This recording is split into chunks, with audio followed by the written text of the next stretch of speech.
Hey there, Colonials. Welcome back for another edition of Quickly Colonial.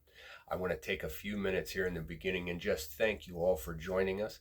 If you've been with us and watched our videos in the past, or if you're new, thank you. Welcome. I'd encourage you to subscribe. That way you know when we come out with a new video.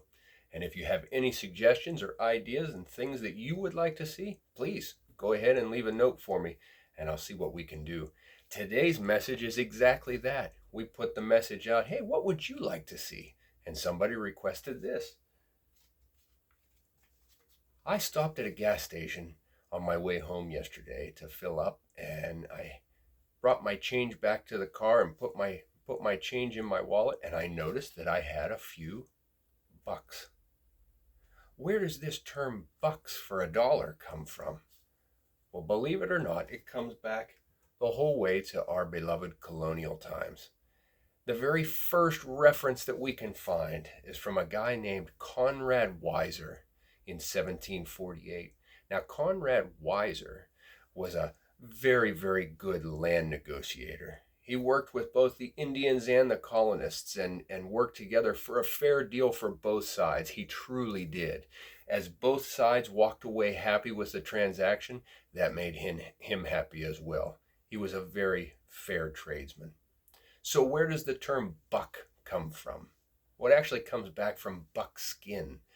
The Native Americans, the Indians, and as the colonists as well, they would go hunting and they would save those skins and they would preserve them. They would make things with them, anything and everything that they could make out of a deer hide or the harvesting of a deer, but with meat and with the antlers as well, all the way down to making powder measures for their muskets, as well as clothing, bags, satchels, anything that they could use to make tents, anything with those buckskins. So that became a valuable commodity for everyone involved. And so the winter deer hides were a little bit thicker. They had that extra fur on them. And so they were worth a little bit more than the springtime or the summertime deer hides. And so they would say, well, this is worth the equivalent of 2 buckskins. And then this was worth 3 or 4 buckskins.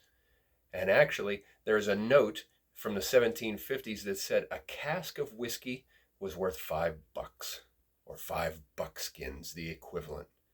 Now, Conrad Weiser, as we mentioned before, was traveling through Ohio, and he makes reference. This is the very first reference to bucks or buckskins that we can find in American history during the colonial times. He writes in his journal, he was traveling through Ohio and he had been robbed. Someone had robbed him of all his goods to the equivalent of 300 bucks or buckskins. But he wrote bucks, very first reference of bucks being used for a monetary trade. Believe it or not, the U.S. dollar was introduced in the Coinage Act of 1792. And that's whenever the very first U.S. dollar came into play. Well, they were so used to using the term of bucks. Oh, this is worth $5. This is worth $10. That dollar just went right ahead and used that slang term, and that stuck. A buck. $1 is worth a buck. Believe it or not, in 2013, a 1794 U.S. silver dollar came up for auction at the Stack's Bowers Galleries in New York. They were having an American sale. How much do you think that $1 coin went for? A lot more. A lot more than a buck, for sure. That 1794 U.S. dollar went for over $10 million. Can you imagine? That's a lot of bucks. That's a lot of buckskins. My dear colonials, we have colonial terms and colonial actions, colonial foods, colonial celebrations that we'd use every day. And isn't it wonderful that we keep that rich heritage and history? My dear colonials, I have so much fun with you. We'll see you next time.